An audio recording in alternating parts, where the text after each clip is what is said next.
ദൈവത്തിൻ്റെ വചനമായ ദൈവപുത്രൻ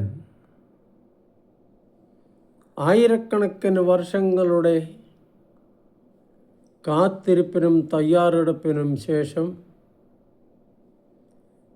ദൈവം തനിക്കായി തെരഞ്ഞെടുത്ത സ്വന്തം ജനമായ ഇസ്രായേലിൽ ജനിച്ചു. പക്ഷേ ആ ജനം